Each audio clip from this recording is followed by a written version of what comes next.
എല്ലാവർക്കും സ്നേഹത്തിൻ്റെയും സന്തോഷത്തിൻ്റെയും ഓണാശംസകൾ നേരുകയാണ്.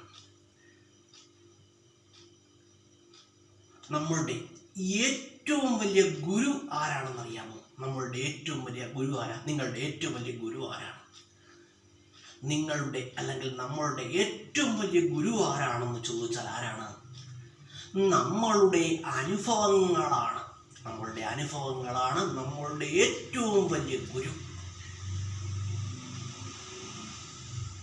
ഓരോ അനുഭവങ്ങളിൽ നിന്നും എന്തുണ്ട്? ഓരോ അനുഭവങ്ങളിലും എന്തുണ്ട്? ഓരോ അനുഭവങ്ങളിലും ഓരോരോ പാഠങ്ങളുണ്ടെന്നാണ്. അത് നല്ല അനുഭവങ്ങളായാലും മോശം അനുഭവങ്ങളായാലും ഈ രണ്ട് തരത്തിലുള്ള അനുഭവങ്ങളിൽ നിന്നും എന്തുണ്ട്? ഓരോ തരത്തിലുള്ള പാഠങ്ങളുണ്ട്. ഈ പാഠങ്ങളെ നമ്മൾ ഉൾക്കൊണ്ടുകൊണ്ട് നമ്മൾ എന്ത് ചെയ്യുക? ജീവിതത്തിൽ മുന്നോട്ട് പോവുക. കേട്ടോ, ജീവിതത്തിൽ മുന്നോട്ട് പോവുക. ജീവിതം മുന്നോട്ടാണ്, പിന്നോട്ടല്ല. ജീവിതം മുന്നോട്ട് പോവുക. അതുപോലെ തന്നെ ഞാൻ നേരത്തെ വീഡിയോയിൽ പറയുകയുണ്ടായി, നമ്മുടെ മനുഷ്യൻ്റെ മനസമാധാനത്തെ കെടുത്തുന്ന ഒന്നാണ് അസൂയ എന്ന് ഞാൻ നേരത്തെ ഒരു വീഡിയോയിൽ പറയുകയുണ്ടായി.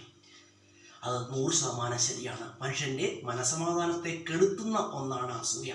അസൂയ നമ്മളുടെ മനസ്സിൽ നിന്നും എന്ത് ചെയ്യുക? റിമൂവ് ചെയ്യുക. അപ്പം മനസ്സിൽ നിന്നും അസൂയ റിമൂവ് ചെയ്യാൻ ഒരു ട്രിക്ക് ഞാൻ പറഞ്ഞുതരാം. അതായത് നിങ്ങളുടെ കഴിവിൽ ഉറച്ചു വിശ്വസിക്കുക. നിങ്ങളുടെ കഴിവിൽ, വേറൊരാളുടെ കഴിവിലല്ല, നിങ്ങളുടെ കഴിവിൽ ഉറച്ചു വിശ്വസിച്ചുകൊണ്ട് നിങ്ങളുടെ കഴിവിൽ എത്ര വേണമെങ്കിലും ഹൈറ്റ്സിലേക്ക് വളരാം എന്നൊരു വിശ്വാസം നിങ്ങളുടെ മനസ്സിൽ ഉറപ്പിച്ചാൽ നിങ്ങളുടെ മനസ്സിൽ നിന്ന് എന്ത് ചെയ്യും? ഓട്ടോമാറ്റിക്കായിട്ട് അസൂയങ്ങ് റിമൂവ് ആയി പോകും. കേട്ടോ, നിങ്ങളുടെ കഴിവുകൊണ്ട് എത്ര ഹൈറ്റ്സിലേക്ക് വേണമെങ്കിലും ജീവിതത്തിൽ വളരാൻ കഴിയും എന്നൊരു വിശ്വാസം നിങ്ങളിൽ ഉണ്ടെങ്കിൽ നിങ്ങളെ എന്തു ബാധിക്കുകയില്ല? നിങ്ങളെ അസൂയ ബാധിക്കുകയില്ല. മറ്റൊരാളോടുള്ള അസൂയ ബാധിക്കുകയില്ല. കേട്ടോ, ഞാൻ നേരത്തെ ഒരു വീഡിയോയിൽ പറയുണ്ടായി, അസൂയ മനുഷ്യ മനസ്സിനെ ബാധിച്ചു കഴിഞ്ഞാൽ എന്ത് ചെയ്യും? പലതരത്തിലുള്ള ചിലപ്പോൾ എന്ത് ചെയ്യും? മനുഷ്യൻ്റെ മനസമാധാനത്തെ കെടുത്തുമെന്ന് ഞാൻ ഒരു വീഡിയോയിൽ പറയുന്നുണ്ടായി. അപ്പം നമ്മൾ എന്തു ചെയ്യുക? നമ്മൾ സ്വന്തം കഴിവിൽ വിശ്വസിക്കുക, സ്വന്തം കഴിവിൽ ഉറച്ചു വിശ്വസിക്കുക.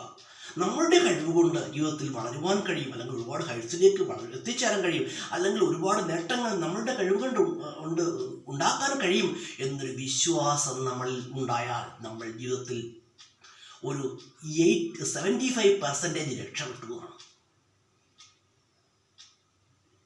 കേട്ടോ, അതുപോലെ തന്നെ ഞാൻ പറഞ്ഞു, നമ്മൾ സ്വന്തം കഴിവിൽ വിശ്വസിക്കണം. സ്വന്തം കഴിവിൽ നമ്മൾ വിശ്വസിക്കുക. പക്ഷേ ഒരിക്കൽ പോലും നമ്മൾ എന്തു പാടില്ല? സ്വന്തം കഴിവിൽ അഹങ്കരിക്കുവാൻ പാടില്ല. കേട്ടോ, അത് വേറെ കാര്യം. സ്വന്തം കഴിവിൽ നമ്മൾ അഹങ്കരിക്കരുത്. സ്വന്തം കഴിവിൽ നമ്മൾ വിശ്വസിക്കുക. കേട്ടോ, നമ്മുടെ കഴിവിൽ നമ്മൾ വിശ്വസിക്കുക, പക്ഷേ അഹങ്കരിക്കാൻ പാടില്ല. അതുപോലെ തന്നെ നമുക്ക് ഒരിക്കലും ഇൻഫീരിയോറിറ്റി കോംപ്ലക്സും ഉണ്ടാകാൻ പാടില്ല. അതുപോലെ തന്നെ സുപ്പീരിയോറിറ്റി കോംപ്ലക്സും ഉണ്ടാകാൻ പാടില്ല. കേട്ടോ, ഇൻഫീരിയോറിറ്റി കോംപ്ലക്സ് ആയാലും സുപ്പീരിയോറിറ്റി കോംപ്ലക്സും ഒരുപോലെ തന്നെ എന്ത് ചെയ്യും? മനസ്സിനെ ബാധിക്കുന്നതാണ്. കേട്ടോ, ഇൻഫീരിയോറിറ്റി കോംപ്ലക്സ് മനുഷ്യ മനസ്സിനെ ബാധിക്കും. അതുപോലെ സുപ്പീരിയോറിറ്റി കോംപ്ലക്സും മനുഷ്യൻ്റെ മനസ്സിനെ ബാധിക്കുന്നതാണ്. അതുകൊണ്ട് ഇത് രണ്ടും എന്ത് ചെയ്യുക? ഇത് രണ്ടും പാടില്ലെന്നാണ്. ഇൻഫീരിയോറിറ്റി കോംപ്ലക്സും പാടില്ല, സുപ്പീരിയോറിറ്റി കോംപ്ലക്സും പാടില്ല. കേട്ടോ, അതുപോലെ തന്നെ ജീവിതത്തിൽ നിന്ന് ഒഴിവാക്കേണ്ട ഒന്നാണ് ജീവിതത്തിൽ നിന്ന് ഭയം ഒഴിവാക്കുക. നാളെ എങ്ങനെയായിരിക്കും, അല്ലെങ്കിൽ നാളേക്കുള്ള ജീവിതം എങ്ങനെയായിരിക്കും ഒരു ഭയം നമ്മളിലൊക്കെ ഉണ്ടാകാറുണ്ട്. ആ ഭയത്തിന് നമ്മളുടെ ജീവിതത്തിൽ സ്ഥാനം കൊടുക്കാൻ പാടില്ല. എവിടെ ഭയം അവസാനിക്കുന്നുവോ അവിടെ ജീവിതം തുടങ്ങുന്നു എന്നാണ്. കേട്ടോ, എവിടെ ഭയം അവസാനിച്ചാൽ അവിടെ എന്ത് ചെയ്യും? ജീവിതം തുടങ്ങുകയായി. അതുകൊണ്ട് നമ്മൾ എന്ത് ചെയ്യാൻ പാടില്ല? ജീവിതത്തിൽ അകാരണമായിട്ട് ഭയപ്പെടുവാൻ പാടില്ല. ഭയത്തിന് നമ്മുടെ ജീവിതത്തിൽ സ്ഥാനം കൊടുക്കാൻ പാടില്ല. കേട്ടോ, വരുന്നത് വരട്ടെ. അതുപോലെ ഒരു കാര്യം ഞാൻ വീണ്ടും എല്ലാ വീഡിയോകളിലും പറയുന്നതാണ്, നമ്മൾ എന്ത് ചെയ്യാൻ പാടില്ല? ഒരിക്കലും എല്ലായ്പ്പോഴും ജീവിത വിജയത്തിനായിട്ടൊക്കെ നന്മയുടെ മാർഗം മാത്രമേ സ്വീകരിക്കാൻ പാടുള്ളൂ. കേട്ടോ, നന്മയുടെ മാർഗത്തിൽ ജീവിച്ചാൽ മാത്രമേ എന്ത് ചെയ്യുള്ളൂ? നന്മയുടെ മാർഗത്തിൽ ജീവിച്ചാൽ മാത്രമേ ഭയത്തിന് നമ്മളെ പിടികൂടാൻ കഴിയാതിരിക്കുകയുള്ളൂ. നന്മയുടെ പാതയിൽ ജീവിക്കുന്ന ഒരാളെ എന്തിനു കഴിയില്ല? ഭയത്തിന് പിടികൂടാൻ കഴിയില്ലെന്നാണ്. അപ്പം ജീവിതത്തിൽ നിന്നും അസൂയ ഒഴിവാക്കുക, ഭയം ജീവിതത്തിൽ നിന്നും അകറ്റുക. അതുപോലെ നല്ലത് ചിന്തിക്കുക, നല്ലത് പ്രവർത്തിക്കുക. കേട്ടോ, ജീവിതത്തിൽ ഒരുപാട് ഹൈറ്റ്സിലേക്ക് എത്തിച്ചേരാൻ കഴിയും. അതുപോലെ ഒരു കാര്യം പറയട്ടെ, ഞാൻ ജീവിതത്തിൽ ഒരുപാട് ഹൈറ്റ്സിലേക്ക് എത്തിച്ചേരാൻ കഴിയുമെന്ന് പറഞ്ഞു.